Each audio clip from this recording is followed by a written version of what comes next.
Olá a todos. Então, estamos de volta com as aulas de feijão agora, né?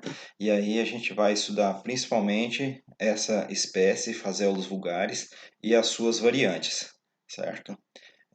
Então, a gente já viu esse gráfico aqui, que é a produção, a área cultivada e a produção de grãos no Brasil, né?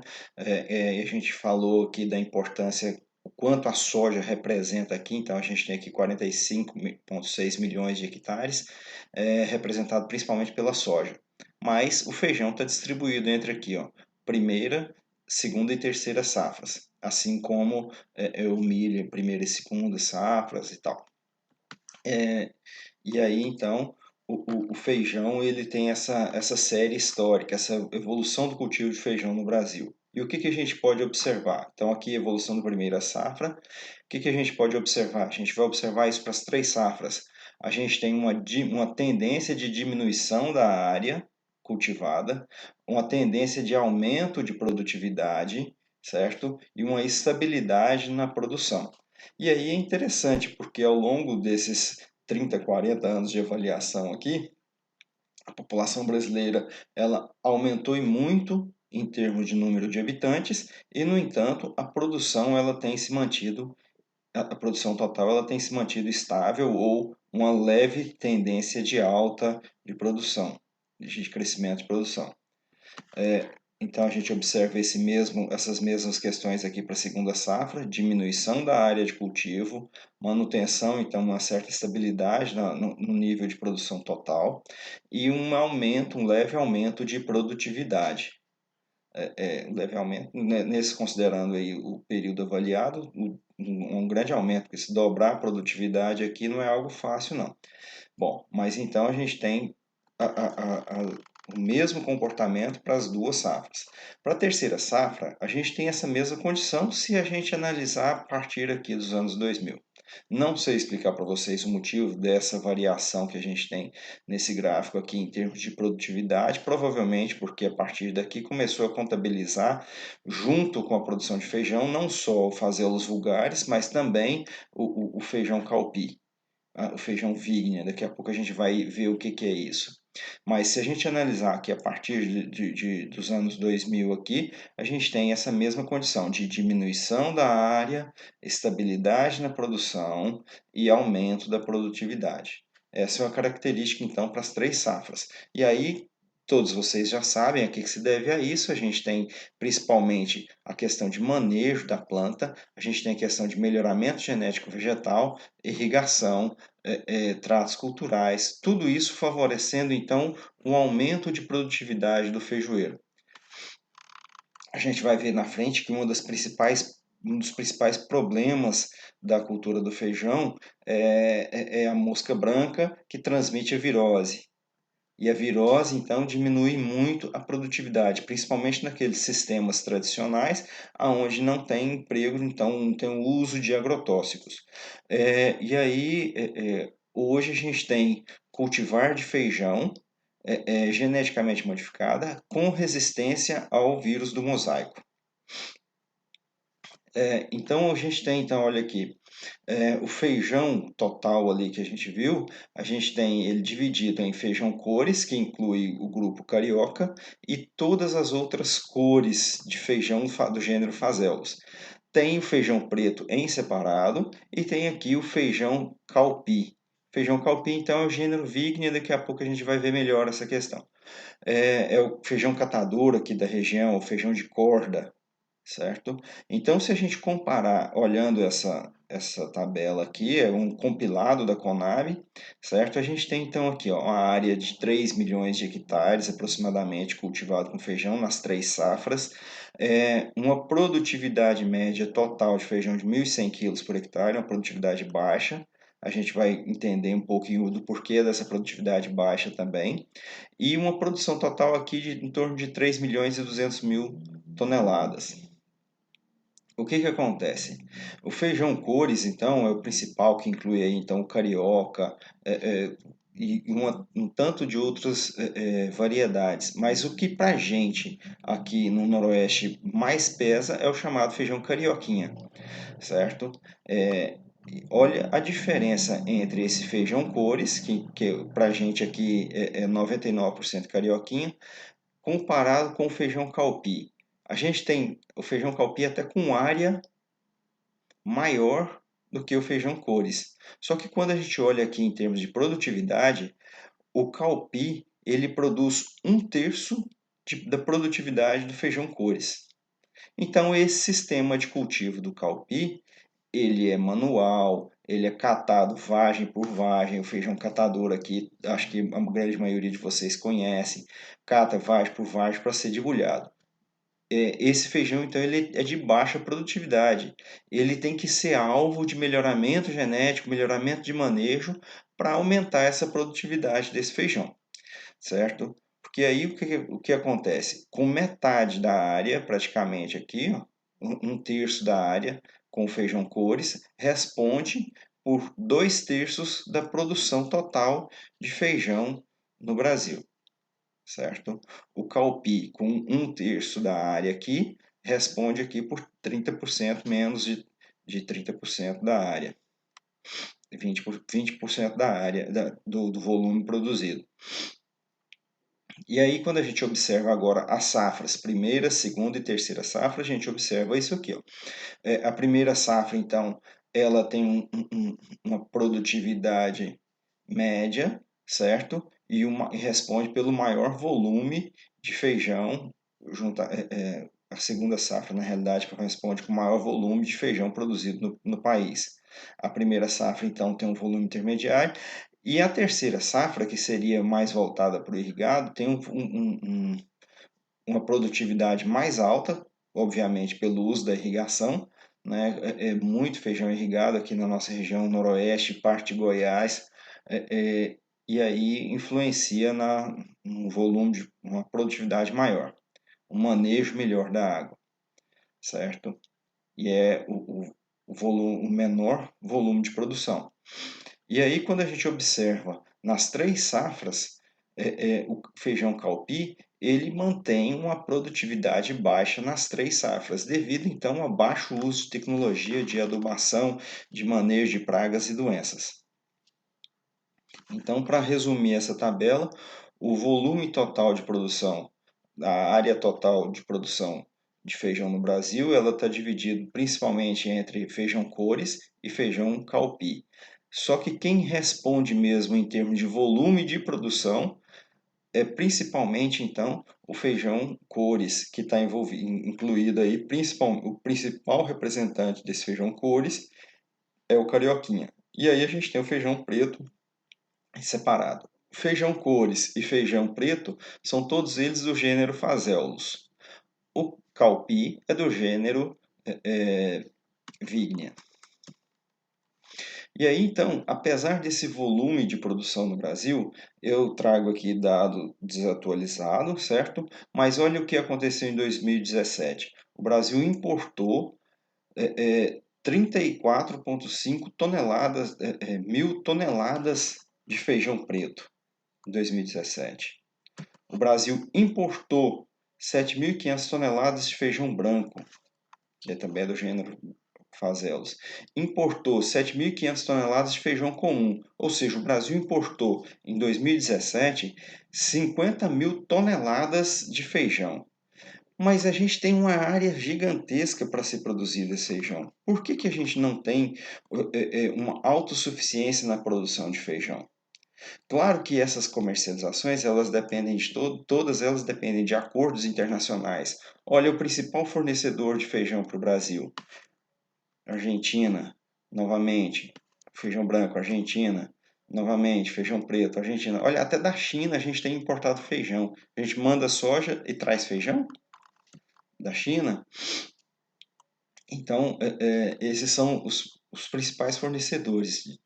Aí, claro, que envolve então acordos internacionais, mas também tem a questão da demanda de feijão que a gente tem, e esses países, a Argentina acaba tendo um custo de produção de feijão mais barato que o da gente, e acaba então compensando, quando a gente tem problemas na nossa produção, a compensa importar feijão da Argentina. Se a gente retornar aqui no um gráfico para ver então o feijão preto aqui. O que aconteceu em 2016 e 2017? Olha aqui, ó. A gente tem um problema de produtividade aqui, ó, nessa safra, certo? Se a gente olhar aqui 2016 e 2017, a gente tem problema de produtividade, tem baixa produtividade, diminui, olha a tendência aqui, ó, diminuir a produtividade na primeira safra, diminui a produtividade na segunda safra, e diminui a produtividade aqui na terceira safra também. Então, para justificar aquela importação, a gente tem então as questões de safra, de algum problema na safra nacional, que diminuiu o volume de produção, diminuiu a oferta de produto no mercado e que justifica então a importação desse produto, certo? E aí a gente tem outros problemas no cultivo do feijão. A gente tem uma questão de oferta do feijão devido para melhorar essa oferta do feijão, então a gente tem que aumentar, ou a gente aumenta a área cultivada ou a gente aumenta a produtividade. E aí envolve toda uma questão de tecnologia, de uso de fertilizantes e de agroquímicos, agrotóxicos, envolve toda uma questão de melhoramento genético vegetal e uma melhoria do ambiente de produção. Então, quando a gente pensar em aumento de oferta de feijão para diminuir o preço, pensando que o feijão, então, é um componente da nossa alimento básico da nossa alimentação, a gente tem toda essa condição aqui, ó. Primeiro, é uma cultura de subsistência. Em muitas regiões do país ainda se cultiva feijão como subsistência. E aí a gente tem aqui, ó, mandioca, feijão, milho, tem coqueiro aqui na frente. Então, consorciado esse feijão, a produtividade dele é menor. O risco de uma praga, uma doença vir e dizimar essa lavoura, ou ela produzir muito pouco, é grande, porque aqui não tem nenhum tipo de manejo químico, não tem o manejo aqui é simplesmente genético de qualquer praga e doença. A planta já vem com a resistência à praga e doença. Se houver a quebra dessa resistência, quebrou a produção. Então, para aumentar a oferta e não ter que importar feijão, a gente tem que trabalhar essas questões aqui. Ou aumenta a área cultivada, que é uma tendência contrária do que a gente viu nos gráficos, que a tendência é diminuir a área de produtividade. A tendência é diminuir a área cultivada. A tendência é aumentar a produtividade com melhorias nas tecnologias de controle de pragas e doenças, com genética, plantas selecionadas para ambientes específicos e a melhoria do ambiente que envolve, então, definição da melhor época de cultivo, de semeadura e colheita, uso de calcário, gesso e fertilizantes no solo. Porque o que acontece? O feijão ele é uma planta com adaptação a diversas condições de ambientes, de clima e de solo. Então, como o centro de origem do feijoeiro é a América do Sul, o que acontece? Esse feijão está disseminado em toda a América do Sul e Central, sendo então usado em cultivos tradicionais, em monoculturas e em cultivos consorciados aqui. Aqui plantou a banana e aproveitou o período de crescimento, estabelecimento do bananal e cultivou feijão aqui na entrelinha da bananeira. E aí, então, esse feijão ele é explorado por pequenos, médios e grandes agricultores. Então, o nível de investimento também segue esse nível dos agricultores aí, baixíssimo investimento, praticamente semente salva, nada de adubo, plantio consorciado, e vai crescendo em termos de utilização de semente, de insumos de uma forma geral. E aí, muitas vezes pode ser cultivado solteiro, consorciado ou intercalado. Então, a gente tem aqui feijão solteiro, consorciado e aqui intercalado.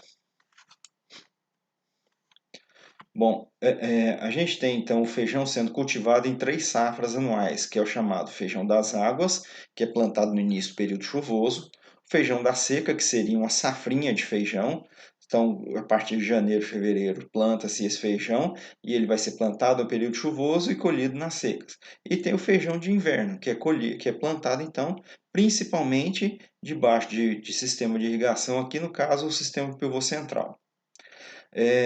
Os cultivares apresentam grãos de tamanho e cor extremamente variados. Então, a gente tem aqui 10 cultivares de feijão, aqui escondidinho aqui tem o carioca, e aí a gente, que é o nosso padrão aqui da região noroeste, e a gente tem aqui então as variáveis, feijão verde, esse aqui é chamado de amendoim roxo, feijão é, rosinha, esse aqui é o amendoim, feijão amendoim, esse aqui é o feijão jalo, feijão rosinha também, rosinha e rosa, feijão bolinha, feijão rajado, feijão vermelho gigante e feijão jalo. Então a gente tem uma variabilidade muito grande de feijão no nosso país, certo? E aí, de principal interesse comercial, nós temos então o feijão carioca e o feijão preto, certo? Os outros são locais específicos que consomem esses feijões. Tá? É um produto que perde rapidamente o valor comercial e nutritivo após a colheita.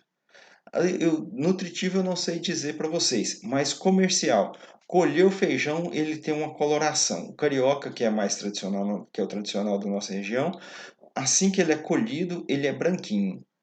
Com o passar do tempo, ele vai ficando escuro e perde então o valor comercial.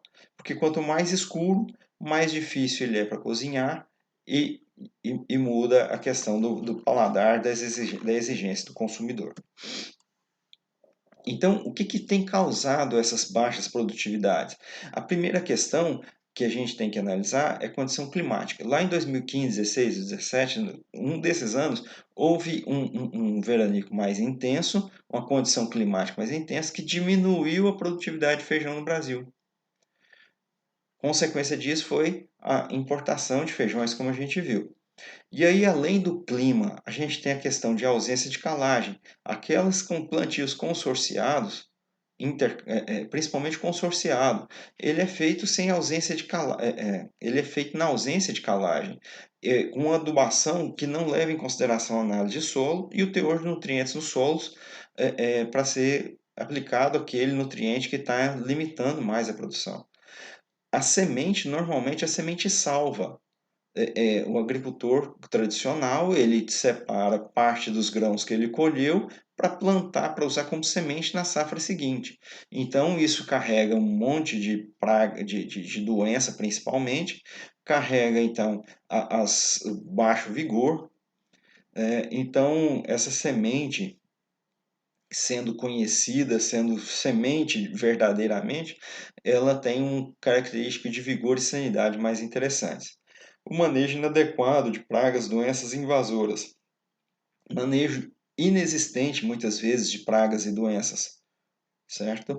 Quando muito, enxada para capinar, para limpar as plantas daninhas. E tem, então, claro, a questão da erosão, que afeta, então, a, a, a área de produção. O produtor tradicional, então, ele é caracterizado por ser descapitalizado. Não esse caso aqui. Esse caso aqui, o investimento dele é banana, certo? Ele está utilizando a área aqui que foi corrigida para plantar a banana, para plantar feijão aqui na entrelinha, certo? Normalmente, então, é baixo nível tecnológico. Quando a gente pega lá aquele cultivo consorciado, a gente tem essa condição, então, de pouco investimento. O feijão, ele é uma cultura de risco. Como a gente vai ver, ele tem muitas pragas, muitas doenças e pragas que podem inviabilizar, doenças que podem inviabilizar o cultivo. E aí, quando eu tenho consórcio, o produtor tradicional é caracterizado aqui pelo consórcio de culturas. Então, como o risco dele é grande, o investimento é baixo, é descapitalizado, aí ele planta isso em consórcio, que se uma cultura não produzia, a outra produz. E aí a gente tem que transformar esse agricultor tradicional num empresário rural. certo? E aí vem toda a questão de captação de recursos junto à banco para financiamento de uma lavoura mais tecnificada, para melhorar o nível tecnológico. Essa questão de sair da policultura para monocultura, para poder usar então das tecnologias de controles de pragas e doenças, certo? Para fazer então um manejo adequado do solo, com adubação e tal. Tudo isso então a gente tem que buscar mostrar para o agricultor a necessidade e a vantagem de se ter um aumento de produtividade para se ter lucro diante da lavoura e não simplesmente produzir para se alimentar, certo? Nós encerramos nossa primeira videoaula aqui. Ah, não, só mais uma questão. A importância alimentar. Não poderia deixar de falar a respeito desse item aqui. Então, o que acontece? O nosso agricultor tradicional, ele se baseia nisso aqui, ó, na importância alimentar do feijão. Isso aqui é o prato tradicional do brasileiro, arroz, feijão, certo? E esse prato, arroz com feijão, foi o que garantiu que a nossa população, principalmente nas décadas de 50, 60, 70, não se tornasse uma população desnutrida, uma população anêmica. O que acontece? O feijão é uma planta rica em proteína, rico em lisina, pobre em metionina e cisteína. Então, o que acontece? O arroz, por outro lado, é pobre em lisina e rico em cisteína e metionina. Esses três aqui são aminoácidos essenciais que a gente precisa e que o arroz com feijão, ele fornece então essa grande quantidade de aminoácidos essenciais. E hoje a gente viu lá em termos de eh, eh, a evolução da safra de feijão no Brasil, nas três safras seguem a mesma tendência de diminuição de área, aumento de produtividade e manutenção dos níveis de produção. Essa manutenção dos níveis de produção, eu comentei agora há pouco, a respeito a população brasileira tem aumentado. E por que esse nível de produção tem sido suficiente, uma vez que arroz com feijão é típico da nossa população? O que acontece? A gente tem variado muito o nosso cardápio. Como a gente viu lá na cultura da soja, aqui não, você não vê carne, a gente tem uma farofa de ovo aqui. Ó. Como a gente viu lá na cultura da soja, a soja e o milho incentivaram, proporcionaram um aumento na produção de proteína animal, leite e seus derivados, carne bovina, suína e de aves. Esse é um fator que faz com que diminua o consumo de arroz e feijão, consumo de outra fonte de proteína. Tem também a questão do uso das massas, pães, massa, pizza, macarrão. Então, diminui o consumo, apesar do aumento da população brasileira, a gente tem uma provável diminuição do consumo de arroz com feijão, principalmente de feijão, devido a essa questão de outras fontes de proteína e a outras fontes de carboidratos. Mas só frisando que arroz com feijão é um alimento fantástico que fornece aminoácidos essenciais os aminoácidos essenciais que a gente precisa, certo? Aí agora tem que dosar por causa da fonte de carboidratos aqui, que é muito grande.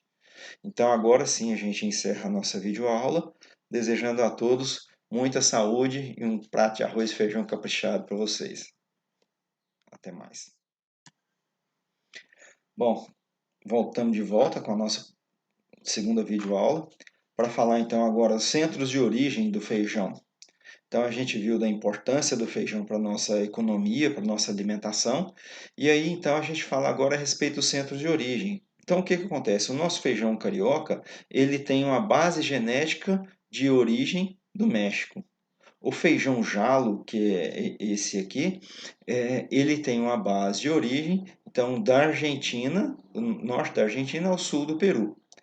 Tá? E aí, então, na Colômbia, a gente também tem base genética de feijoeiros, porém sem expressão, sem cultivar de expressão aqui no Brasil. Mas então toda a nossa América do Sul, toda a nossa América Latina, ela é centro de origem da cultura do feijoeiro, certo? Então, para cada região da América Latina, tem então aqui materiais de origem aqui que originaram aqui então, os nossos cultivares que a gente utiliza hoje no Brasil.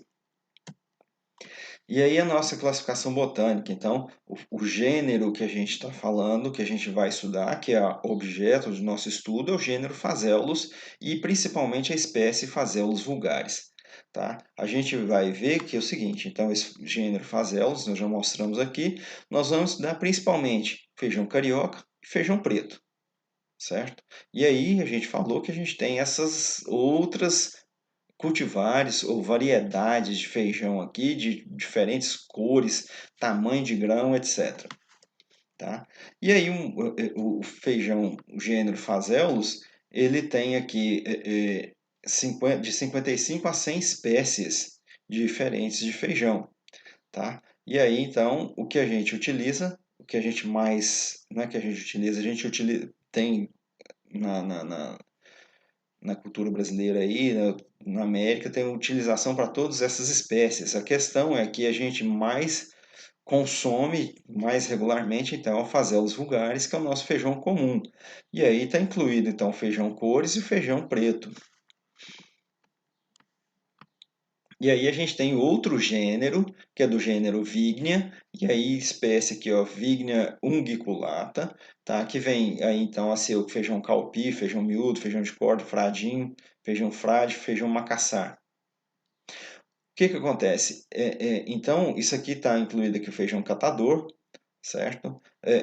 Não é objeto do nosso estudo, alguma coisa comparativo pode ajudar. E aí a gente tem outras espécies além do Vigna unguiculata, esses feijão adzuki, mungo, feijão arroz. Então, são espécies de interesse econômico também, mas com uso específico. O feijão calpi é bem tradicional na nossa região, né? Muitos quintais aí com feijão calpi, e as pessoas têm utilização, se alimentam desse feijão. Produção, então, de subsistência. E aí o que é objeto do nosso estudo, então, é o feijão Phaseolus vulgaris, né? E aí a gente vai ver agora, então, sobre a morfologia do feijoeiro, né? Então, a planta anual, herbácea, fisiologia dela, ciclo de fixação do CO2 via C3, certo? É uma planta pubescente, ou seja, ela tem pilosidade, tem pelos, certo? Tem folha, como a soja, ela tem então a folha primária unifoliolada e as folhas definitivas trifolioladas. O ciclo do feijão varia de 70 dias, de 70 a 120 dias. Então, tem até cultivar que é mais rápido, que tem menos 70 dias, 65 dias. E aí, então, a gente tem, assim como na soja, crescimento determinado e crescimento indeterminado. O que que acontece? No crescimento determinado é o mesmo conceito. Florescimento. Depois do florescimento, no determinado, quando eu tenho florescimento, eu tenho inflorescência na parte de cima da planta. O último nó é que vai florescer na haste principal, certo? No crescimento indeterminado, o que que vai acontecer? E aí, então, no determinado, eu tenho florescimento de cima para baixo, certo? Base petal. Quando eu tenho então, um crescimento indeterminado, o que acontece? O florescimento é embaixo, de baixo para cima. A planta continua crescendo e emitindo ramos quando aparece a primeira flor. E aí eu tenho florescimento acropetal, da base para a ponta. Certo? E aí essa imagem a gente viu, é o esquema da planta de soja, e a gente vai ver que no feijoeiro, como leguminosa, é exatamente idêntico o processo de germinação, emergência e estabelecimento inicial da cultura. Certo? Então, como a soja, então a planta que tem dois cotilédones, eu tenho aqui a plúmula e radícula, que eu tenho o embrião aqui protegido, certo? As sementes, então, ela tem testa, tegumento, que é aquela película que envolve o feijão, que é a capa protetora. Temos aqui a RAF, é a estrutura formada pela soldadura do funículo com os tegumentos. Na realidade, é o que une um, um cotilédone a outro. O hilo é a cicatriz deixada pelo funículo, que conecta a semente com a placenta, ou seja, o hilo, essa parte central aqui do feijãozinho, aqui, ó, é o umbigo, seria, comparando com a gente, fazendo a equivalência, seria o umbigo, onde o feijão se comunica com a planta-mãe e recebeu os nutrientes e, após a maturidade fisiológica, foi cortada a comunicação. E aqui tem a micróplia, que é a abertura próxima ao olho, através da qual se realiza a absorção de água. Então, a água ela vai entrar principalmente no feijão por aqui, por essa abertura aqui. A passagem de água pelo tegumento é mais lenta. E aí, então, entra a água aqui e aí desencadeia o processo de germinação. A gente já comentou a respeito disso. Aqui a gente tem principalmente o gênero Vignia, certo? Alguns calpis aqui. E aí a gente apresenta, tem tanto no Vignia quanto no Phaseolus, a gente tem uma grande variabilidade de cor, de forma, de tamanho, de brilho. E aí, então, são características aí dos nossos feijões. Então, a morfologia da semente ela pode ter várias formas, arredondada e tal, vários tamanhos. Olha o peso de 100 sementes aqui, menor que 20 gramas por 100 sementes, maior que 40 gramas por 100 semente. Ampla variabilidade de cores, que a gente já mostrou ali, exemplificou. E aí, então, a plântula, a semente então absorve água, principalmente pela micrópila. Essa semente incha e desencadeia o processo germinativo. E aí então eu tenho o alongamento então aqui da radícula, o rompimento da testa. Testa então a gente tem que voltar aqui na semente aqui. A gente tem então o rompimento aqui na região da micrópila, rompimento da testa do tegumento. A semente inchou, ela vai forçar esse tegumento a partir, né? E aí, então eu tenho o rompimento da testa. O hipocótilo se alonga, então eu tenho aqui o crescimento do eixo hipocótilo radicular. Quando ele se alonga, ele forma aqui a alça cotiledonar, e aí ele expõe os cotilédones acima do nível do solo e desencadeia, então, à medida que ele se expõe,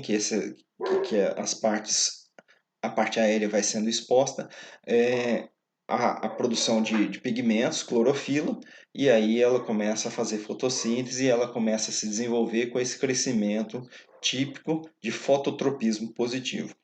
E aí as folhas se abrem, à medida que ela cresce, as folhas se abrem e desenrolam. Primeiramente a folha primária, né? Os cotilédones, as folhas primárias, e logo em seguida as folhas trifolioladas definitivas.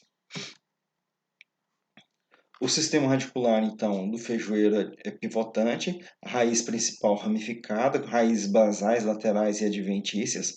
O feijoeiro, quando ele perde as raízes, adubando adequadamente esse feijão, quando eu tenho ele aqui com um trifólio já, se eu adubar adequadamente esse feijoeiro com fósforo, nitrogênio, potássio, ele consegue então crescer e produzir sistemas radiculares, renovar o sistema radicular através de raízes laterais e adventícias. O que acontece? O feijoeiro, diferente da soja, que ele não tem um sistema radicular tão agressivo, então o sistema radicular dele é mais superficial do que o da soja. E aí eu vou ter um acúmulo dessas raízes, principalmente na parte superficial. Como na soja, eu vou ter então a nodulação. Eu posso inocular as sementes de feijão com bactéria do gênero Rhizóbio e eu vou então ter os nódulos aqui ajudando na fixação do nitrogênio. E com relação à densidade radicular, então essa densidade vai ter mais raiz na parte superficial do solo. É um sistema radicular que não consegue crescer muito em profundidade e que tem uma limitação muito grande quando eu tenho ambiente com muita água e pouca oxigenação.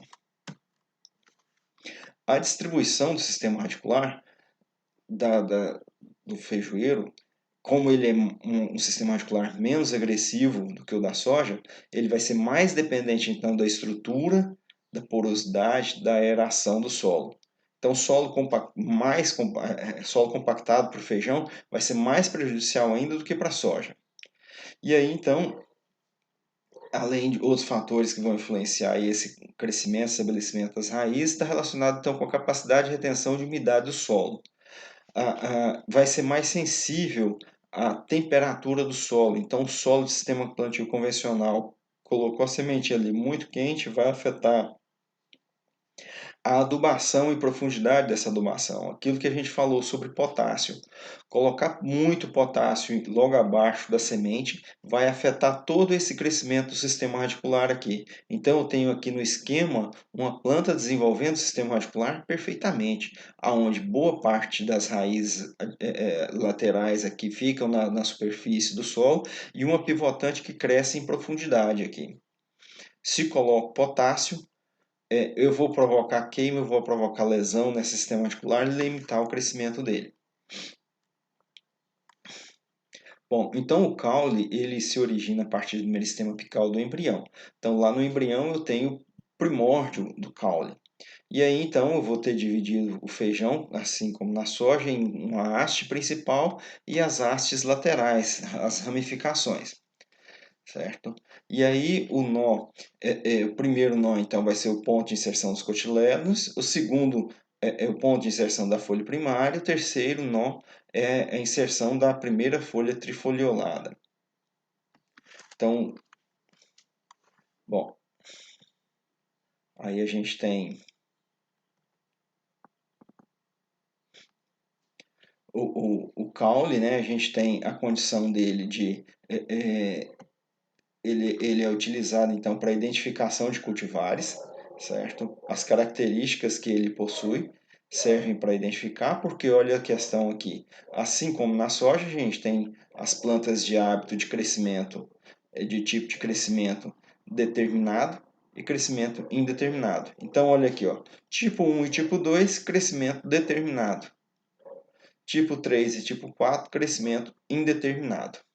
Então, eu tenho nessa identificação não só o tipo de crescimento, mas eu tenho a cor, a condição de pilosidade, as características da parte terminal, ou seja, se é determinado ou indeterminado.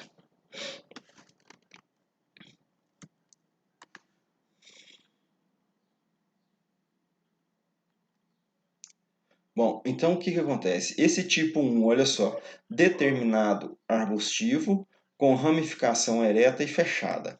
Olha só, falei errado no slide anterior. Ó, o tipo 2 é indeterminado com ramificação ereta e fechada. O tipo 3 é indeterminado com ramificação aberta, ou seja, então o tipo 3 ele diferencia-se do 2 porque ele cresce mais e abre mais a galhada. E aí o tipo 4 ele é indeterminado do tipo prostado ou trepador.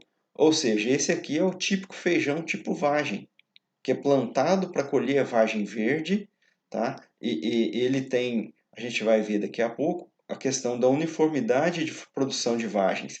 Esse tipo 4 aqui, ele vai crescendo e produzindo vagens à medida que você põe água e nutrientes para ele. Então o ciclo dele se estende e vai colhendo então as vagens verdes e entregando as vagens verdes nos comércios de vagem, né? E não de grão em si. Então as características agora de cada um. O tipo 1, determinado arbustivo. O talo principal resistente e pouco ramificado. O porte baixo, de 25 a 50 centímetros, ciclo precoce. Tá? Período de florescimento reduzido, 5 a 7 dias. Vai começar a florescer na ponta da haste aqui. O que vai acontecer? 5 dias, de 5 a 7 dias, já floresceu tudo, acabou o período de florescimento. Quando você tem um feijão desse tipo, qualquer qualquer anomalia climatológica que afeta a floração e pegamento dessa flor, perdeu lavoura, certo? Diminuiu a produção. Então, como ele tem um período de florescimento rápido, eu tenho uma uniformidade de maturação das vagens. Então, o que é mais comum aqui é o feijão preto. O feijão preto, normalmente, eles são de ciclo curto. Então, a produtividade, se a gente for lá olhar na primeira videoaula os gráficos, a produtividade, a tabela lá, a produtividade de feijão preto é mais baixa do que feijão cores. O tipo 2, olha só, indeterminado arbustivo, crescimento em tipo indeterminado. A haste principal de crescimento vertical, com poucos ramos laterais. Aqui eu já tenho um aumento no potencial produtivo. Uma vez que a planta cresce mais, eu tenho mais nós e entrenós, eu tenho mais posições de produção, pontos de produção de frutos na planta. Eu tenho uma adequada distribuição de flores e vagens na planta, e isso aqui então vai dar uma melhor qualidade em termos de uniformização dos grãos, certo? Por que essa melhor qualidade? Porque a gente vai ver agora no tipo 3. O que acontece no tipo 3? Eu tenho uma grande desuniformidade na maturação das vagens. Por quê? Porque as vagens de baixo aqui são mais velhas do que as vagens da ponta.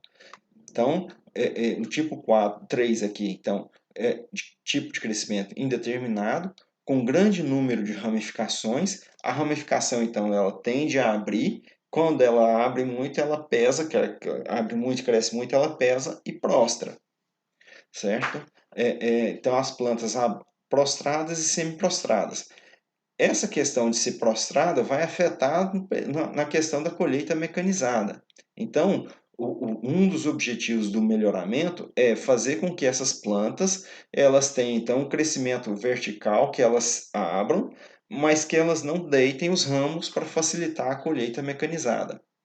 E aí eu tenho um período de florescimento amplo, olha só, de 15 a 20 dias. O grupo anterior tem quantos dias? Não fala de número de dias de florescimento. 15 a 20 dias de florescimento. Tem um grande potencial produtivo e uma grande desuniformidade de maturação de vagens, que a gente disse. Eu já vi a área de feijão com 75, 80 sacos por hectare. E aí o tipo 4 é indeterminado do tipo trepador, ou seja, ele é interessante que tenha uma estrutura para ele subir e se enrolar para colher essas vagens ainda verdes. O caule com forte dominância apical, ou seja, as laterais só crescem se o principal crescer. Tem um grande desenvolvimento da haste principal, um grande número de nós, tá? E a colheita é parcelada, né? Uma vez que a floração se estende por várias semanas, e então não faz colheita mecanizada. Então, isso aí é colheita de vagens verdes e secas na mesma planta. Tipo o feijão catador aqui da região. À medida que você colhe as vagens, verdes ou secas, ele continua produzindo outras vagens. Então, nessa condição, não dá para mecanizar. De novo, repetindo aqui algumas informações, o tipo 1, determinado arbustivo, planta pouco ramificada, menor porte, ciclo precoce, florescimento 5 a 7 dias, uniformidade de maturação das vagens, florescimento basípito, ou seja, florescimento de cima em direção à base, tá? Isso a gente viu. Tipo 2, pouca ramificação lateral, certo? Período de florescimento, tá aqui, era isso aqui que eu queria. De 10 a 15 dias de florescimento. Tem pouca desuniformidade de maturação. Esse seria como se fosse o semideterminado, porque após a floração as plantas continuam crescendo, porém no ritmo mais lento. Agora, quando a gente está aqui no tipo 3, as plantas continuam crescendo e produzindo flores. E aí a gente tem, então, uma desuniformidade de maturação, certo? E a depender, então, plantando esse feijão, principalmente no período, na época das águas, no início do período chuvoso, feijão das águas, o que vai acontecer? Esse feijão, na época da colheita, as vagens principais vão estar maduras, mas ele vai continuar vegetando, porque tem umidade. E muitas vezes o feijão plantado nas águas, ele tem que ser dessecado, então, para ser colhido. E aí, com relação ao ciclo, obviamente, então ele tem um ciclo mais longo do que os outros tipos 1 e 2. E aí o tipo 4, né, a gente já pode chegar até 2 metros de altura, ciclo mais longo, colheita manual parcelada. Bom, então eu tenho aqui um representante do feijão preto aqui, representante do tipo 1, o feijão rajado, representante do tipo 2, e o feijão carioca, representante do tipo 3. E o representante do tipo 4, aquela vagem que se compra lá no sacolão. Nós vamos encerrar a nossa videoaula aqui, falando então a respeito desses tipos de crescimento do feijoeiro. Boa sorte a todos, bons estudos a todos. Olá, estamos de volta para mais uma videoaula, para a sequência da videoaula, né? Então, agora falando, então, a gente falou a respeito da germinação, falamos a respeito da raiz, do caule, agora então falamos a respeito das folhas. E aí então a gente tem basicamente dois tipos de folhas, as primárias e as compostas. Então, aí a gente tem, olha só, as folhas trifolioladas do feijoeiro, a gente tem pecíolo, a gente tem na base do pecíolo uma intumescência chamada pulvino, a gente tem muitas vezes estípulas nessas junto dos pulvinos, pulvínulo. E aí, então, o que é interessante para a gente é o seguinte: a gente tem que identificar a haste, o pecíolo e o folíolo, certo? E aí a gente tem diversos formatos de folha, que pode ser mais pontuda, menos pontuda. O interessante é saber identificar. Pela coloração, a gente já consegue identificar se é do grupo carioca ou se é do grupo mantegão, que a gente chama, que é o grupo do jalo, certo? Que tem uma cor, uma coloração e características da folha diferente. Já o grupo preto, a gente vai identificar pelo porte da planta. Bom, com relação às flores, então elas são compostas por pedúnculo e raques, brácteas e botões florais. Tá? 90% dos cultivares de feijão do grupo comercial preto apresentam flores de coloração violeta, ou seja, viu flor roxa, provavelmente é grupo preto. Tá? O grupo carioca, então, apresenta flor de coloração branca, porém, algumas têm cor violeta devido à introdução do caráter porte ereto. O que acontece? Como o feijão preto ele tem esse caráter, esse tipo de crescimento determinado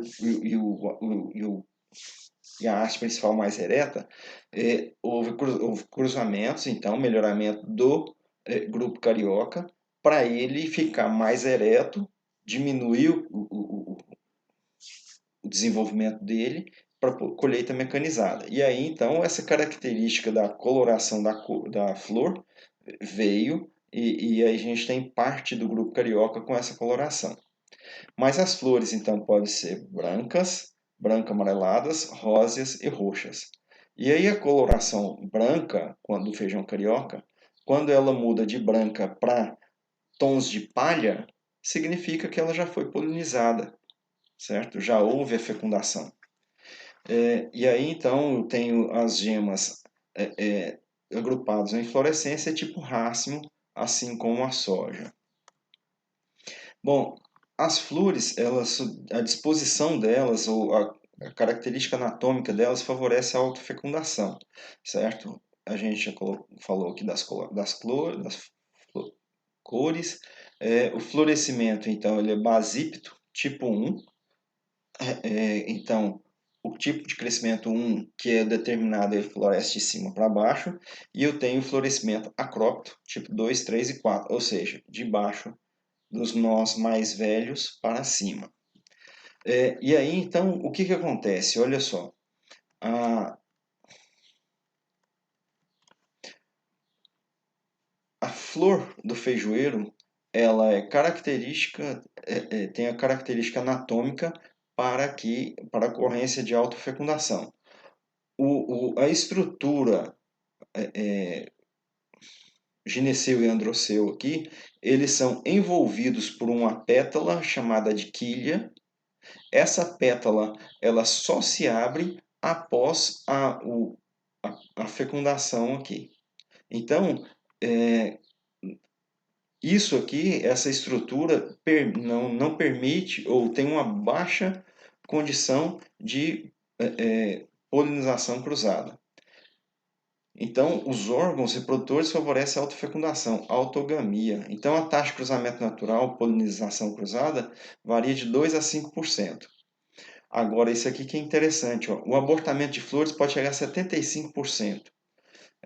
E aí a gente tem um maior pegamento nos primeiros dias de floração. Se tiver de sol quente e baixa umidade relativa do ar, esse abortamento pode passar de 75% e não ter feijão para colher. Ter muito pouco feijão, produzir pouquíssimo feijão. Então, a devida condição aqui da pétala, da estrutura aqui da flor, ela então favorece a autofecundação. E aí, da mesma forma que a soja, a gente tem o amadurecimento tem a protandria, né, que é o amadurecimento da estrutura masculina, primeiro que é feminina. E aí, nesse meio tempo, já tem pólen fechado aqui pela pétala, e aí, quando amadurece o pistilo, que ele está receptivo ao grão de pólen, está fechado, a tendência, então, é de receber o pólen da própria flor e ter autofecundação. E aí, a partir da fecundação, eu tenho então o desenvolvimento do fruto. O fruto, então, é um legume, é uma vagem, ela é do tipo deiscente, certo? Tem duas válvulas unidas duas suturas, dorsal e ventral. Então, eu tenho aqui, então, as válvulas, e aqui eu tenho a sutura ventral, aonde está ligado aqui o feijão, através do funículo, e a planta mãe alimenta esse feijão.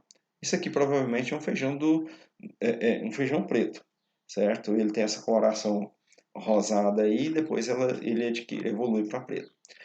As sementes então prendem-se então à soltura dorsal, ventral. Bom, nessa fase aí de formação da vagem, aqui no caso é uma vagem de soja, mas a gente tem um ataque intenso nessas vagens aí das lagartas das vagens, incluindo aí, coloquei só Heliotes virescens aqui, mas eu tenho a própria lagarta das vagens, a Helicobacter parmígera, a própria lagarta do cartucho, a Spodoptera, que elas vão se alimentar também das vagens e dos grãos, desculpe, das vagens e dos grãos dentro das vagens. Bom, então encerrando a vagem aqui e a formação do fruto dentro das vagens, a gente agora fala então a respeito da fenologia da planta do feijoeiro. Então, essa escala fenológica está aqui desenvolvida por esses autores, né? A adaptação desse Dourado Neto e Fancelo do trabalho desenvolvido por Portes, sei lá como que pronuncia isso aí. Vamos lá. Então, a gente tem a fenologia do feijoeiro dividida em vegetativo e reprodutivo. Na vegetativa, então, o que vai acontecer? Eu tenho V0, então, que é a germinação. V1 eu tenho a emergência, então V0 a semente está dentro do solo e o processo de germinação está se desencadeando, absorção de água, metabolização das substâncias de reservas e crescimento do embrião. No V1 então eu tenho a emergência até a emissão dos cotilédones, certo? Quando a planta põe os cotilédones para fora e abre os cotilédones. No V2, então, tem emissão das folhas primárias, V3, emissão da primeira folha trifoliolada, V4, terceira folha trifoliolada, ou seja, pulou uma. certo? Do V4 em diante, terceira folha trifoliolada, eu tenho plantas que começam que do V4 pulam para o R5. Mas na realidade tem plantas que produzem mais do V4, V5, que produz mais folhas antes de entrar no período reprodutivo. Então eu posso ter planta que a partir do V4 já muda para o R5, ter planta que vai ter V5 também, que aí vai ser a quinta folha trifoliolada. E assim sucessivamente. Vai depender então de muito daquelas características do tipo de crescimento que a gente falou, certo? Bom, no R5 então eu tenho pré-floração, tem botões florais formados. No R6 eu tenho a floração, a abertura da primeira flor, sim, de 50% das plantas. No R7 eu tenho a formação das vagens, então o que, que acontece? É, é, Primeiro essas vagens vão crescer em comprimento, como a gente viu lá na soja. Primeiro ela cresce em comprimento, para depois ela vir então no R8, enchimento das vagens. E aí no R9 eu tenho a maturação, que é o máximo acúmulo de fotossintados na planta. Então, é mais simplificado do que a soja, certo? Onde eu tenho lá as fases de R1 até R8, onde a R5 se divide, subdivide, a R7 se subdivide. E aí, então, com relação aos cultivares, eu tenho um elevado número de cultivares, certo? Eu tenho esse CIAT aqui, que é um banco de germoplasma que fica, então, na Colômbia, certo? Lá tem uma coleção de 38 mil genótipos de fazelas vulgares, ou seja, fonte de material de genético para melhoramento. E aí tem outras coleções de feijão, os Estados Unidos, o México, na Inglaterra.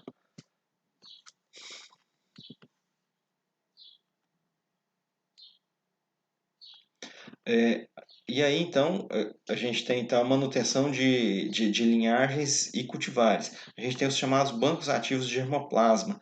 No Brasil, a gente tem esses bancos listados aqui, Senargem, que é Embrapa, Centro Nacional de Pesquisa de Arroz e Feijão, que é Embrapa, IAPAR, Instituto Agronômico do Paraná, Instituto de Pesquisas de Pernambuco, a Universidade Federal de Viçosa, que é o mais antigo banco ativo de germoplasma, tem o Instituto Agronômico de Campinas e tem outros. E aí, então, essas sementes, esse material genético, ele é conservado, a umidade relativa controlada, a temperatura controlada e mantém, então, a viabilidade das sementes aí por em torno de 6 anos. Certo? E esses bancos de germoplasma, eles são importantíssimos como fonte de material genético, onde o material genético ele é todo ele catalogado, e ele é fonte de genes de resistência. Tá? E esses genes de resistência, então, são utilizados para, falando de genes de resistência, fontes de genes diversos, são utilizados, então, para melhoramento. E aí depende do objetivo de melhoramento, esses materiais, eles têm as formas de acessar esses materiais no centro de armazenamento. E aí, então, eu tenho um número de cultivares utilizados de feijão muito grande no Brasil. Aqui, então, de novo, representando cada um dos tipos de crescimento, certo? E aí a exigência quanto ao tamanho, cor e brilho. Vamos lá. Na nossa região aqui no Noroeste, a gente tem o costume de carioquinha ou preto, às vezes, para fazer uma feijoada, certo? Mas em outras regiões tem preferência por outros tipos de feijão. E aí, então, em geral, feijão preto, parte do Rio Grande do Sul, Santa Catarina, Paraná, Rio de Janeiro e Espírito Santo, e as regiões de influência aqui do Rio de Janeiro, Espírito Santo e de Minas Gerais. O feijão de cor, demais regiões do país. Então, para a nossa região aqui, principalmente o carioquinha, acredito eu, né? A denominação popular regional é cultivar com mais de um nome. O que que acontece? Um mesmo feijão, a mesma variedade cultivar de feijão, numa região tem um nome e outra região tem outro nome. Cultivares diferentes com o mesmo nome. E aí então a gente tem plantas rosinha, rosa, rosinha, são nomes de feijão, nomes regionais. e numa região, esse rosa e rosinha pode ser feijões, plantas muito diferentes. E aí, então, a gente tem o país, né, a nação, os centros de pesquisa, eles têm investimento público para programas de melhoramento, principalmente dentro da Embrapa. E aí, então, são feitos ensaios de campo, de inverno e, em Goiânia, e no período das águas e da seca em Ponta Grossa, no Paraná. Essa região do Paraná é uma região que produz muito feijão, principalmente feijão de sequeiro. E aí, então, os objetivos do melhoramento, então, é buscar plantas adaptadas às regiões, diferentes regiões, tipo de grão que tenha aceitação pelo mercado consumidor, certo? Que sejam produtivos, que tenham estabilidade de produção e que sejam resistentes aos principais fatores de restrição de produção. Se for um feijão, por exemplo, para o agreste nordestino, tem que ser um feijão tolerante a estresse hídrico. Se for um feijão aqui para a região, qual a característica de resistência que ele deve ter? Resistência ao vírus do mosaico dourado, por exemplo, que é um problema da região. A gente já tem uma distribuição de chuva melhor do que essa região, o agreste nordestino, o sertão nordestino. Então, para cada região vai ter um tipo específico, um objetivo específico do melhoramento genético. Sempre buscando, então, produtividade, estabilidade de produção, qualidade do grão, certo?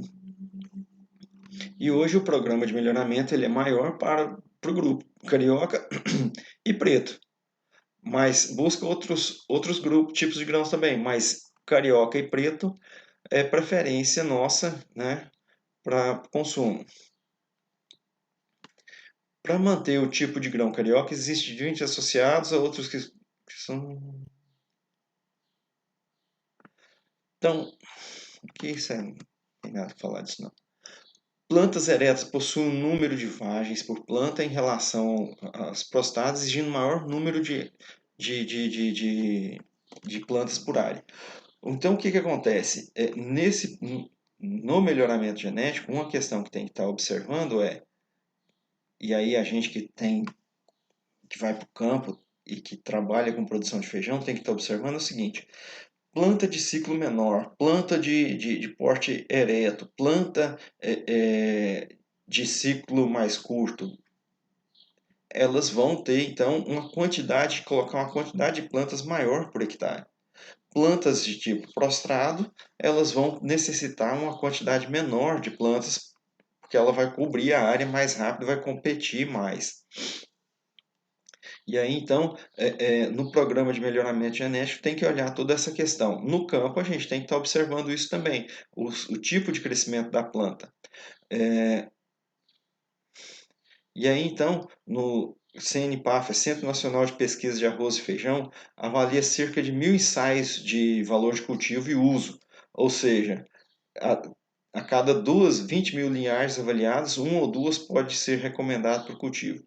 Ou seja, eles fazem os programas, desenvolvem dentro do programa de melhoramento genético deles, o processo de seleção. Nesse processo de seleção, então, eles têm que cultivar e avaliar essas plantas quanto às características desejadas e também com relação àquilo que o mercado consumidor quer. Então, a taxa de retorno de lançamento de um cultivar é de 10 para 1 em relação ao recurso gasto para a sua produção. Ou seja, tem que ter um investimento e aí as grandes empresas multinacionais não têm interesse em multiplicar feijão, certo? Uma, pela área cultivada, a gente vê lá que é menos de 10% da área cultivada com soja. Outra é a questão do volume de produção, certo? Produz menos que a soja. E aí o gasto, o investimento feito na cultura do feijoeiro é menor do que a soja e tem condições específicas de ano para se produzir. Então, as multinacionais elas não têm interesse em estar produzindo, desenvolvendo, melhorando cultivares de feijão.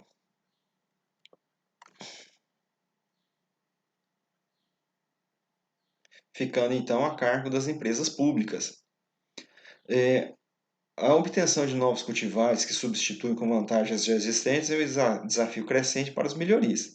E aí então esse desafio, uma vez que é um alimento utilizado diretamente pelo consumidor, certo? Faz parte da tradição do povo brasileiro se alimentar, comer feijão. E aí, então, as exigências são cada vez maiores quanto à resistência a diferentes raças de patógenos. E na agricultura que a gente está desenvolvendo hoje, a gente tem selecionado patógenos cada vez mais resistentes, com o uso indiscriminado de fungicidas, por exemplo. Outra questão de exigência com relação a plantas mais eretas, porque hoje a gente tem, então, a colheita mecanizada. No passado, a gente ainda tinha as plantas que eram arrancadas na mão. Hoje, o custo de se arrancar na mão e até a dificuldade de se arrumar gente para fazer esse serviço de arrancar feijão na mão é muito caro. Então, as plantas são eretas para colheita mecanizada, seja ela colhida diretamente ou seja ela colhida em dois estágios. Os grãos com cor, com tamanho, cor, formato, com boas qualidades culinárias. Feijão que fica meia hora, 40 minutos cozinhando, ninguém quer. Que é um feijão que cozinha rapidamente. E aí, alta produtividade do grão. E aí, então, só para classificação de grupos, demonstrar isso aqui, para classificação do feijoeiro em grupos comerciais. Então, é observado o tamanho, a coloração do halo, o brilho e principalmente a qualidade culinária. Não adianta o feijão ser excelente em tudo e chegar aqui e ter uma qualidade culinária ruim, demorar a cozinhar. Não vai querer. Não vai ter comercialização para ele. Então isso tem que ser levado em consideração. E pesa muito, é muito forte para a gente no Brasil. E aí então a gente tem aqui os grupos comerciais, certo? Carioca, manteigão, preto, rosinha, roxo, vermelho, certo? Então, chamar o feijão pelo nome comum, muitas vezes está relacionado com a cor desse feijão.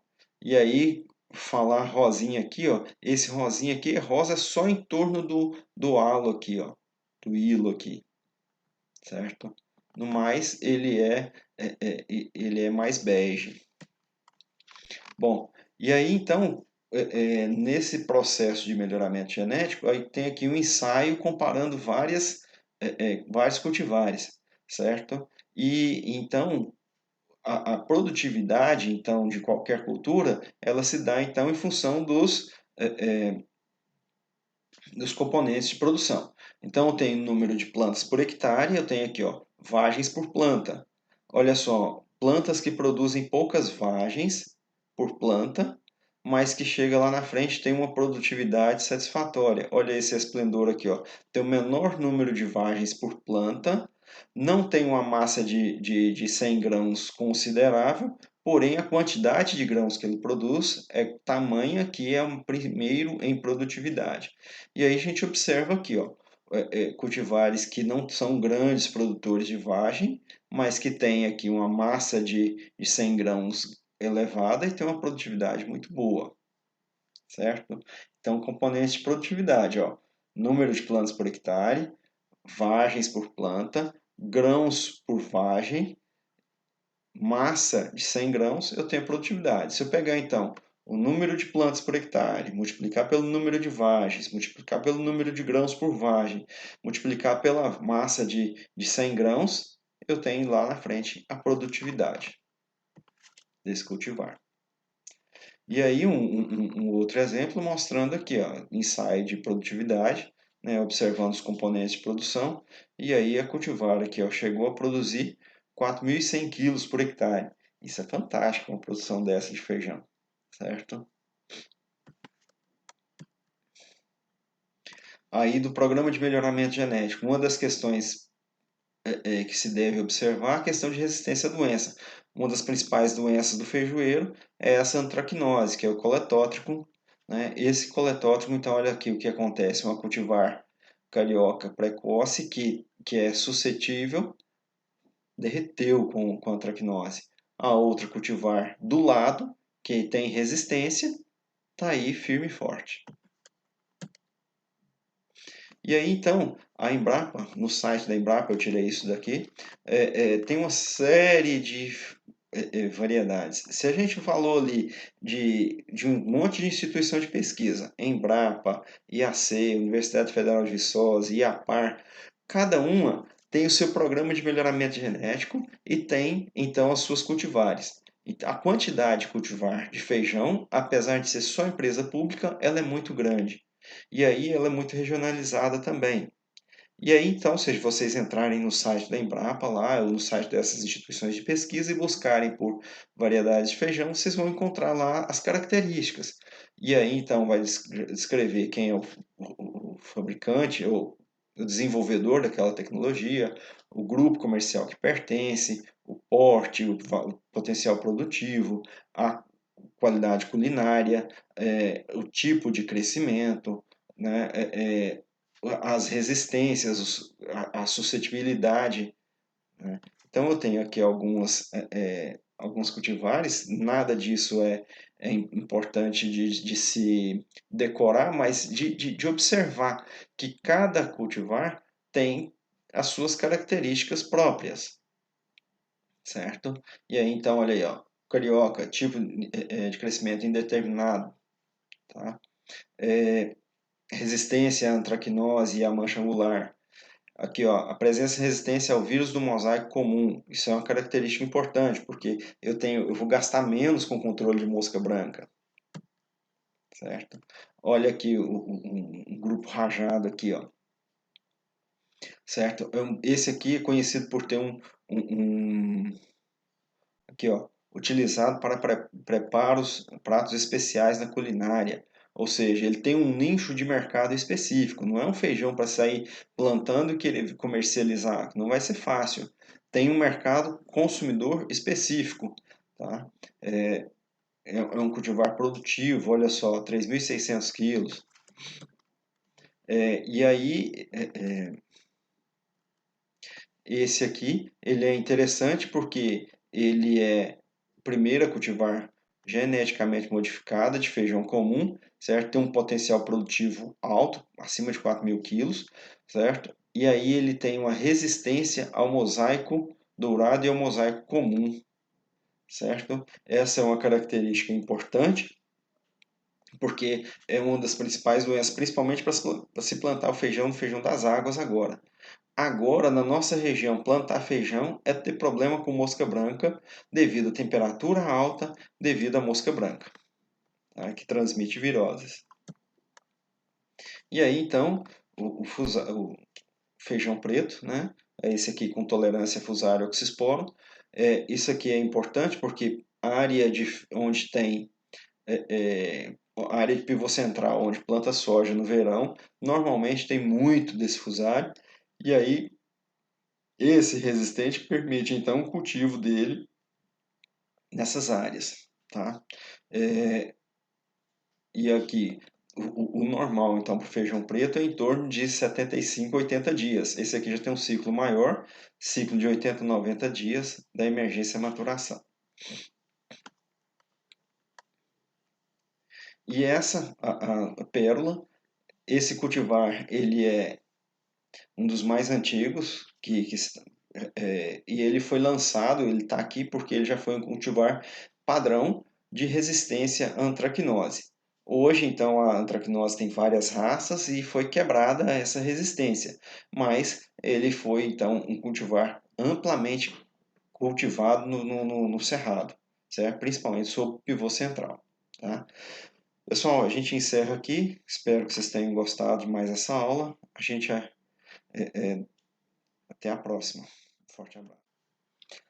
Estamos de volta com mais uma videoaula. Então agora para falar sobre o clima para o cultivo do feijoeiro comum. É claro que na aula passada a gente estava falando sobre os cultivares de feijoeiro. Cada um então tem uma adaptação à condição de solo e clima. Mas vamos lá. Temperatura ótima, então, entre 18 e 24 graus Celsius, né? É claro que a gente sabe que essa temperatura ótima, ela vai ser bem difícil de ser conseguida. tá? E aí a gente tem, então, algumas condições, algumas épocas do ano, que a gente tem, então, os extremos, né, que provocam, então, queda de flores e reduzem o vingamento de vagens, tanto temperaturas muito altas quanto temperaturas muito baixas. E isso daí também, principalmente quando tem temperatura alta, está associado com umidade relativa do ar baixa. Então, vai causar uma perda de viabilidade do grão de pólen. Vai afetar o crescimento do tubo polínico. Então, vai diminuir a fecundação. E aí, então, a gente tem um termoperíodo ideal, então, de 29 graus durante o dia, 30 graus durante o dia e 21 graus durante a noite. Claro que se a gente for aí para as chapadas, mesmo agora no período chuvoso, a gente tem noites mais frias do que isso e dias mais quentes do que isso. E aí, então, temperatura elevada, então vai provocar queda no número de grãos por vagem, vai aumentar a concentração de etileno e promover a queda de folhas, de flores e vagens. Então, o que acontece? Quando tem temperatura mais alta, a fotossíntese fica prejudicada, temperaturas acima de 30 graus, chegando a 35 graus, vai prejudicar a fotossíntese, vai aumentar a demanda de evapotranspiração do solo e da planta, e aí então diminui, a planta fecha o estômago e para a fotossíntese. Quando eu tenho essa condição de temperatura mais alta, qualquer lesão que tenha na folha, na planta, vai aumentar essa concentração de etileno, então vai provocar essa queda das estruturas aqui. Quando eu tenho temperatura baixa, o que, que acontece? Eu tenho uma redução na formação de ramos laterais. A planta ela cresce menos com temperatura baixa. Com temperatura baixa, mesmo que já tenha ocorrido a fecundação, o que, que vai acontecer? Afeta a taxa fotossintética, afeta a relação fonte-dreno, fonte de fotoassimilado, dreno de fotoassimilado, grãos e sementes e frutos em formação são drenos fortes de fotoassimilados. E aí, quando eu tenho essa condição de temperatura baixa, eu vou afetar abaixo daquele ideal ali que a gente falou, eu vou afetar a condição de fotossíntese e pode provocar abortamento de sementes. Eu vou ter falhas na formação e fisiologia das estruturas reprodutivas. Uma delas é abortamento de sementes. A porcentagem do grão de pólen, a porcentagem de germinação do grão de pólen é reduzida, certo? Então está afetando diretamente não a fecundação. Eu tenho redução então da taxa de fecundação. Isso, temperatura abaixo, menor que 10 graus Celsius, eu vou ter menor desenvolvimento e redução da altura das plantas. O que acontece? A planta, para ela crescer, ela precisa então dessa temperatura ótima durante o dia e a noite que a gente citou, de 21, voltando aqui, de 21 a 29 graus Celsius. Quando tem temperatura abaixo de 10 graus Celsius, ela precisa de uma sequência de dias para recuperar aqueles dias que ela ficou parada. Tem uma sequência de dias com temperatura ótima para recuperar o desenvolvimento daquele dia que ela ficou parada. Então, se eu tenho uma sequência de dias frios, eu vou ter uma sequência uma consequência de redução no porte das plantas. Então, esse trabalho aqui ele é antigo, mas ele é interessante para mostrar isso que a gente está falando. Temperatura de 10 graus Celsius, olha planta por vagem por planta, zero. Se não tem vagem, tem semente. Temperatura de 11,4, olha só. À medida que sobe a temperatura para o ideal, eu tenho um aumento da quantidade de vagens por planta, eu tenho um aumento do número de sementes por vagem, e eu tenho uma diminuição do número de sementes abortadas, certo? Então, está aí um efeito direto da temperatura sobre a produção. Bom, a umidade, então, em excesso, ela causa apodrecimento de vagens, sementes e vagens, paralisação do desenvolvimento, porque começa a não ter oxigenação no solo, e aí essa oxigenação do solo limita o crescimento do sistema radicular, amarelecimento das plantas, uma vez que as plantas não vão conseguir absorver os nutrientes que ela precisa. Vou favorecer o ataque de doenças. Molhamento, quando eu tenho muita umidade, eu vou ter então favorecimento para condições de fungos e bactérias. Quando eu tenho falta de água, eu tenho menor altura da planta, a área foliar da planta é menor também. A gente já explicou isso, que a célula, uma célula, quando a célula se divide, ela forma duas células do mesmo tamanho. Para ela crescer, para essa célula expandir, ela faz isso com água. Para a planta desenvolver normalmente, ela precisa de água. Quando tem falta, primeiro que a planta não cresce, as células não crescem, não conseguem se expandir. Tá? E aí então eu vou ter menor número de vagens por planta e menor número de grãos por vagem. Eu então vou ter, obviamente, vou ter menor desenvolvimento e produção, certo? Além do mais, a falta de água está associada com temperatura elevada. Dificilmente você tem temperatura baixa e falta d'água. Bom, então a planta ela necessita de 300 a 500 milímetros de água por ciclo. Tá? E aí a quantidade de água absorvida ela segue essa curva aqui. Nós não temos aqui quantificado os milímetros de água, mas o que acontece? Período de florescimento. Iniciou o florescimento. Se a gente pensar em tipo de crescimento indeterminado, é quando a planta mais está crescendo e desenvolvendo, no início do florescimento. E aí do florescimento até o final do enchimento de vagens, ela está crescendo e formando grão. Então, ela precisa de uma condição adequada para ela fazer fotossíntese e ela precisa de ter um fluxo de água por dentro da planta para atender a fotossíntese e as demais necessidades fisiológicas dela. E assim, então, é o período aqui, então, compreendido entre o período reprodutivo, florescimento, formação de vagem, enchimento de grãos, é quando ela vai ter, então, o maior consumo, pico de consumo de água, certo? E aí, então, tem aqui os valores de cultura, de KC, coeficiente de cultura, para manejo de feijão, feijoeiro irrigado. E aí, então, olha só o que acontece.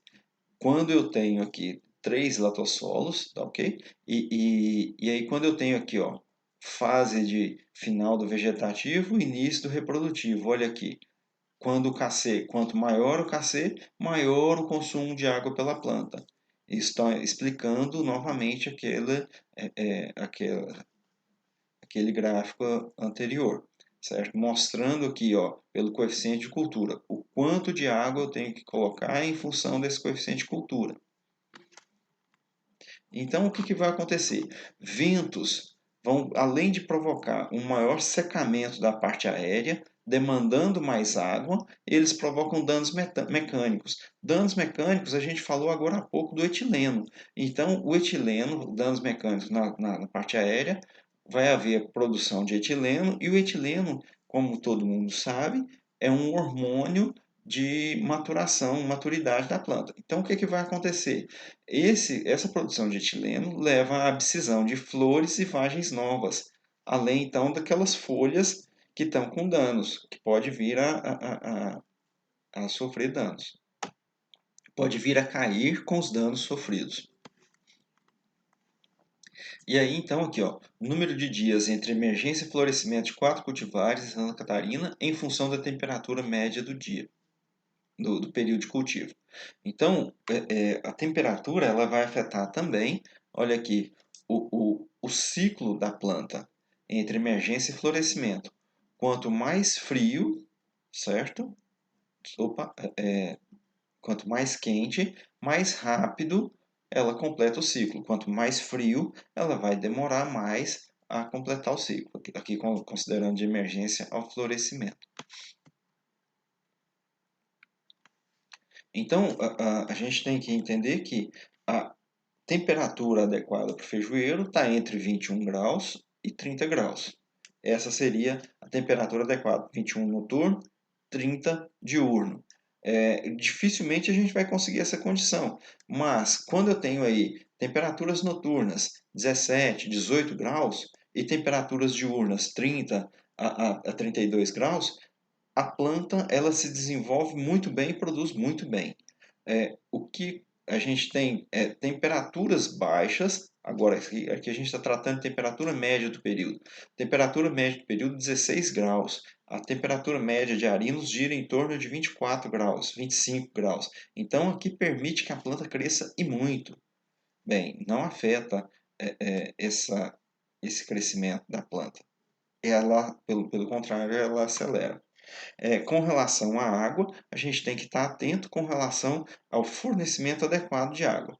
Então, o plantio no período chuvoso, certo? Depende então da ocorrência de veranicos ou não para estar ofertando essa água.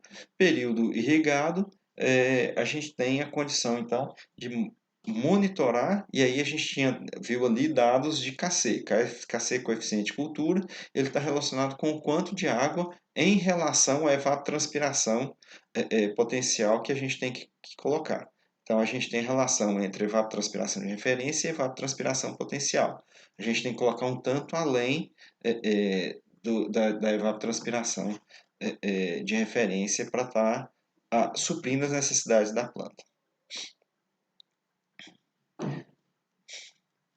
Bom, com relação ao preparo do solo, então, nós temos o seguinte: tem que ser realizado de maneira correta, todos nós sabemos, evitando então a formação de camada compactada, evitando então a formação de erosões, né, de forma a preservar esse insumo mais caro que tem no processo produtivo, que é o solo.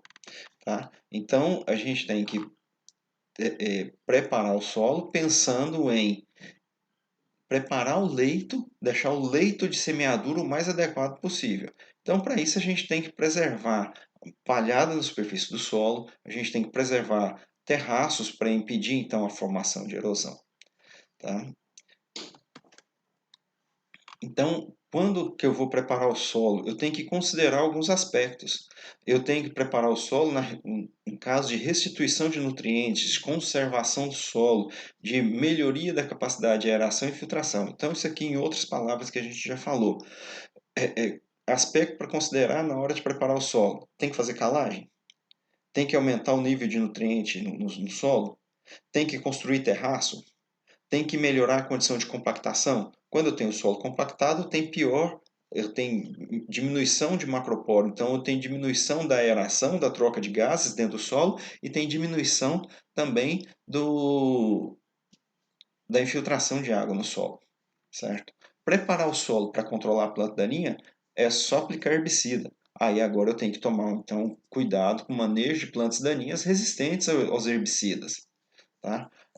Em algumas condições, para controlar a doença, eu posso pegar o solo que está muito mofo branco, por exemplo, pegar um arado de aiveca que dá o tombo na hora de arar o solo, ele vira o solo de cabeça para baixo, e aí então eu pego os esclerócios do mofo branco que fica na camada superficial do solo, ali até 3 centímetros, 2 centímetros, e pego esse esclerócio e jogo ele para camadas bem profundas. Aí ele não consegue germinar.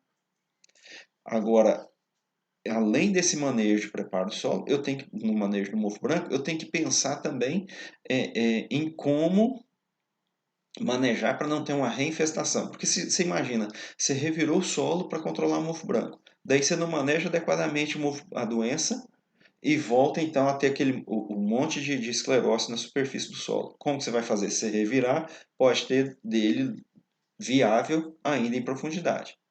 Então, é uma possibilidade de revirar o solo, revolver o solo para o controle de doenças, mas tem que ser pensado em todo um manejo e não só pontual no controle do mofo branco ali naquele momento.